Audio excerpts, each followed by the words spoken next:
These are 4 of the most important things when it comes to CROS or BiCROS hearing treatment. Single-sided deafness, often abbreviated SSD, is when you have one ear that cannot hear at all, or the hearing loss in that particular ear is so bad that it doesn't give you any usable hearing. Single-sided deafness can be caused by genetics, noise damage, physical trauma, a tumor on your auditory nerve, or even a viral attack that impacts only one of your ears. While one of your ears might be completely deaf, your opposite ear might have completely normal hearing or a hearing loss that can be overcome with a hearing aid. If you have single-sided deafness, it leaves you with a unique set of difficulties that individuals who have hearing loss in both ears but can treat those ears with hearing aids do not experience. Some of these difficulties are not being able to localize which direction sound is coming from, not being able to hear people on your deaf side due to the head shadow effect, decreased perceived volume of hearing in your better ear due to the loss of binaural summation, and increased difficulty hearing in background noise due to the loss of binaural squelch. Fortunately, there are several different treatment options that can overcome some of these difficulties. But before I get into what those treatment options are, I want to give a big shout out to Phonak for sponsoring today's video, but more on them in a little bit. Depending on what your specific wants and needs are, you could treat your single-sided deafness with a cochlear implant, a bone-anchored hearing aid, amp CROS treatment, or a hearing aid in your better ear with a CROS transmitter on your deaf ear. By far, the most common and least invasive form of treatment for single-sided deafness is the last one that I mentioned, which is a hearing aid in your better ear and a CROS transmitter in your deaf ear. This allows you to take sound from your bad side, transmit it over to the hearing aid in your better ear so you can hear everything that's going on, overcoming the head shadow effect. Just in case this is the first time that you're hearing about the head shadow effect, this is basically a phenomenon that occurs when sound travels around your head and makes it into your opposite ear. By the time it gets there, it is dropped in amplitude by about 7 to 8 decibels, which is the difference between you hearing what someone is saying on your bad side and not even hearing them talking at all. Technically, there are 2 different forms of treatment that use this CROS transmitter to send sound into your better hearing ear. The first one is just called CROS, which is contralateral routing of signal.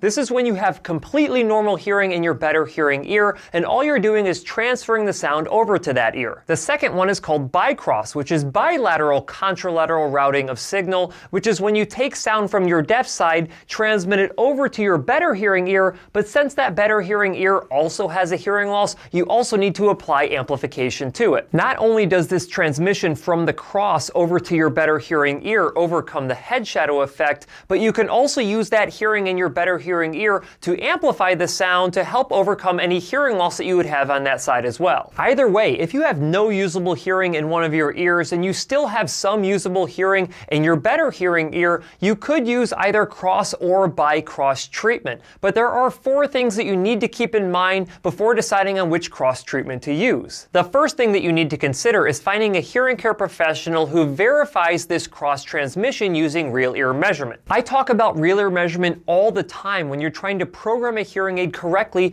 to your hearing loss prescription, but real ear measurement also allows us to verify that we are overcoming the head shadow effect with your CROS transmitter. In this example of CROS verification, the solid purple curve indicates sound coming from your better ear side.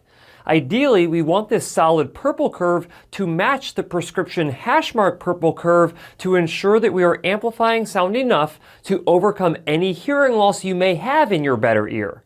However, when we measure sound originating from your bad ear side, which is indicated by the solid turquoise curve, we can see that the sound has dropped by the time it reaches your better hearing ear. This is called the head shadow effect. Once we turn on the CROS transmitter, we should see this gap go away as it transfers sound from the bad ear to the good ear.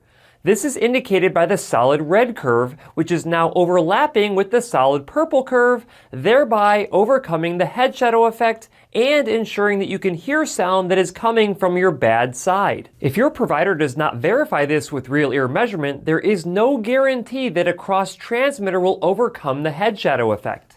Alright guys, I hope you're learning a lot in this video so far. If you are, do me a huge favor, click the like button. It really helps out my channel. And while you're at it, if you have not yet hit that subscribe button with notification bell, go ahead and do that as well, because that ensures that you never miss one of my newly released videos, and I release multiple new videos every single week. That being said, I greatly appreciate it, and let's go ahead and get back to the video.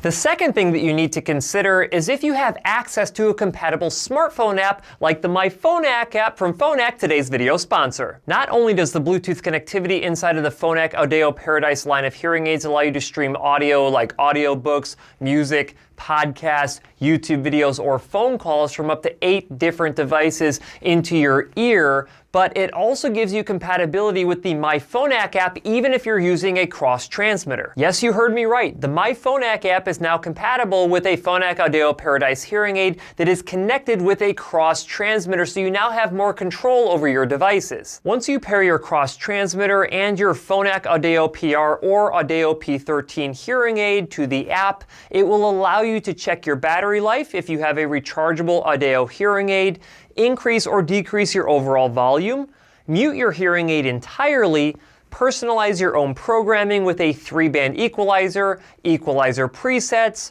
noise reduction, speech focus, and dynamic compression settings to increase soft sounds or decrease loud sounds, and save those settings as a custom program for easy future use. You can also activate different wireless accessories like a Phonak TV connector or partner mic, and adjust the ambient balance to offset the balance between your streamed audio and your surroundings. But my favorite part of the MyPhonak app now being compatible with a CROS transmitter, and yes, I am biased about this, but is your ability to do a remote care session with your hearing care professional so you do not have to go into their office. Phonak, in my opinion, is the best hearing aid manufacturer when it comes to remote programming hearing aids. I have a ton of patients who do not live in Arizona all year round or who live overseas, and when they want to have a remote care session, and if they had a CROS transmitter, they could not do it. But now with this new compatibility with the MyPhonak app, all of my patients who live out of state are going to be able to have a remote care session with me, which is going to greatly increase their quality of care. If you already have a Phonak Audeo Paradise hearing aid and CROS transmitter, all you have to do is download the MyPhonak app from the Google Play Store or the App Store, connect your hearing devices, and you're ready to go. Alright, the third thing that you need to consider when you're going to be treating your hearing loss with CROS or BiCROS treatment is whether or not you want to go rechargeable or disposable batteries. CROS transmission typically requires a lot of energy because it is constantly sending sound from your bad side to your better side all day long. If you use your hearing aid and CROS transmitter for approximately 11 to 12 hours a day, you can typically get away with using a rechargeable battery hearing aid and rechargeable CROS transmitter.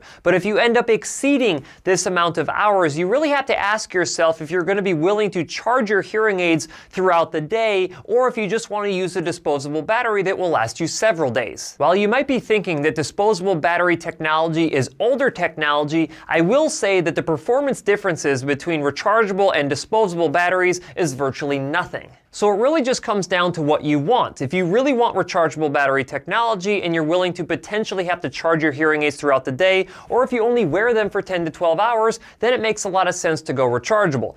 But if you end up wearing your hearing devices for longer than 12 hours a day, you may want to strongly consider going with the disposable battery option. And the fourth and final thing that you will want to consider before treating your single-sided deafness with the CROS transmitter is what accessories are going to be compatible with them. With single-sided deafness, you lose the ability to perform binaural squelch. Binaural squelch is when your brain can decide which ear has the better signal-to-noise ratio and focus in on the ear that can actually hear better in a background noise situation. But since you only have one functioning ear, your brain doesn't get to choose. It is just forced to listen to whatever sound is coming into your better hearing ear, and this typically gives you a poorer level of performance in background noise. Now don't get me wrong, hearing better in background noise is definitely possible when you use CROS or BiCROS treatment, but nothing can improve the quality quality of what you hear better than an assistive listening device like a remote microphone or a Roger microphone. The reason why these remote microphones work so well in a background noise situation is because it cuts down on the distance that sound has to travel from the person talking to you before it gets to your hearing devices. When you clip one of these remote microphones or set one of these remote microphones close to the person that you want to hear, their voice doesn't have to travel as far before it gets picked up by that microphone and wirelessly transmitted into your ear. The shorter the distance their voice has to travel, the less chance noise has to mix in with it, which greatly improves the signal-to-noise ratio for you, making it so you can hear them substantially better. I strongly encourage you to consider that no matter what devices you go with to treat your single-sided deafness, that those devices have compatibility with a variety of different assistive listening devices, because even if you don't think you need them now, at some point in the future you may need them if you still want to hear better in background noise. Alright, there you go. Those are the 4 things that you need to consider before treating your single-sided deafness with CROS or BiCROS technology. Even though single-sided deafness is not that common in the grand scheme of things, CROS and BiCROS technology has come a long way, and it is very good at what it does. Meaning that you do not have to deal with all of the difficulties that people used to have to deal with back in the day before this technology existed. But your success with this particular type of treatment does require that you consider these 4 different things, so I would highly recommend that you ask your hearing care professional about them at your next visit.